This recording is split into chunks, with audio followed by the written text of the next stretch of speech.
So you found a house you want to buy, but all of a sudden there's another offer, which means we're going to have to go in over asking price.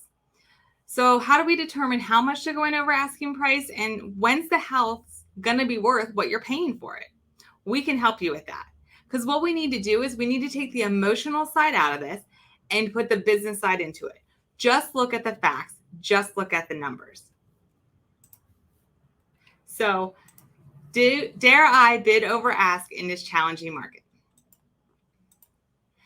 Today is June 16th. I went online and went to realtor.com, typed in Carlisle, Pennsylvania, and found the very first listing that came up. Now, this one is listed by Natalie Crawford at Dream Home Realty. She's one of our agents, and it's 192 Goodyear Road, listed for $400,000. Now, please know everything in this video is just an example. I know nothing about this house. I know nothing about the sellers and what they'll accept for an offer on this house. I'm just showing you when the house will be worth what you're paying for it, okay? So let's look at this example. So we know that the current asking price is $400,000. Let's say that you go in $15,000 above asking so you can beat the other bid. So you're going to pay a total of $415,000 for this house. Now, I know where agents are going to come from. Yes, you're going to have to deal with what the appraisal comes in at versus what they're buying it for. So there might be some appraisal gap there that you have to cover with cash. Let's assume all that's taken care of. We just want to know, when is this house going to be worth the $415,000? So here at the Rebecca Foote Mortgage Team, we have access to a bunch of tools that can look at past data and also forecasted data to tell us what the home is going to be worth when. So by putting this house in, we can tell that 13 months from now is our break-even point. 13 months from today, this house should be worth $415,000. Now, forecasted appreciation is about 6% for the whole next 12 months, and we are using 3.94%.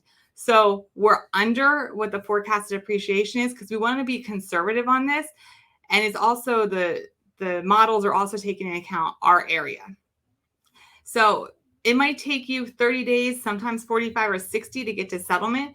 If it takes you a full 60 days to get to settlement, now you're talking 11 months from the time you purchase the home till it's worth what you're paying for it. So it's really not that far out when you look at the actual numbers.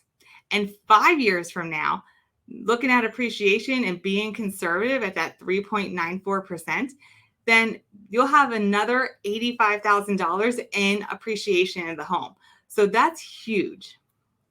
Now, there's another chart just to show you the appreciation. The purple is what the value of it is. This dark purple is what we're paying for it.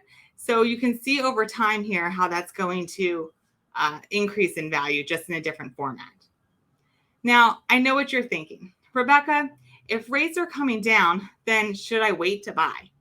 Again, let's look at the numbers.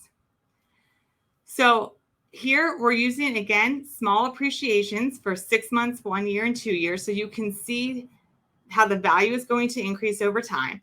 And we're going to assume that you're paying 6.5, maybe with a point today, and then 6 months and so on from now, if rates do drop, we don't know that they will, but some industry experts do think they're going to come down. I don't know they'll come down that far that quickly, but let's assume that they do. So we're looking at 6.5 now versus 5.5 for an interest rate 6 months and going forward. Now you'll see here the difference in the payment, and you're going to say, Rebecca, why is the payment going down? Why am I paying or losing out on that? And that's because homes, if you wait to buy, remember the home's appreciating. So you're going to end up financing more. So your savings off of, paying the same price versus the interest rate is going to deteriorate because you're going to have to borrow more, and that's going to eat up that savings. So that's why that's going down. Now let's take a look at loss in property appreciation. So we know the property is going to appreciate. We said that.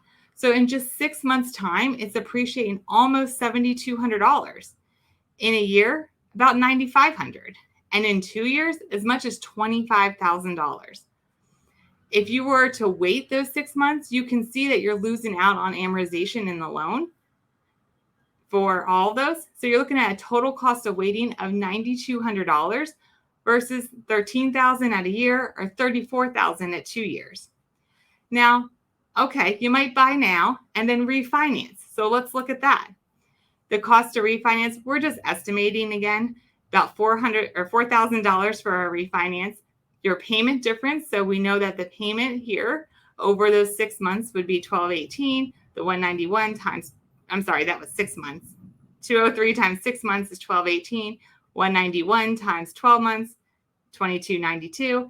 You get the gist. So we're going to take our cost of waiting minus the cost of the refinance minus the cost of the payment difference, and your cost to actually wait on this, if you wait 6 months to buy this house, you're missing out on $4,000. If you wait a year to buy this house, you're missing out on $7,400. If you wait 2 years, you're missing out on, let's just round up and say $28,000. So you can see this is a huge difference. And this is why we're trying to break it down for you and show you the number. Because like I said, we need to take the emotional side out of it and look at the actual true numbers so we know when's the house going to be worth what I wanted, what I'm paying for, and what am I missing out on my cost of waiting. Now, if you have any questions on this or you want us to run numbers on a house for you, we can do this for you. All we need is a property address, what it's listed at, and what you're going to bid on it. And we can run these numbers for you. If you have any questions, don't hesitate to reach out to the Rebecca Foote Mortgage team and subscribe to our channel for a lot more information.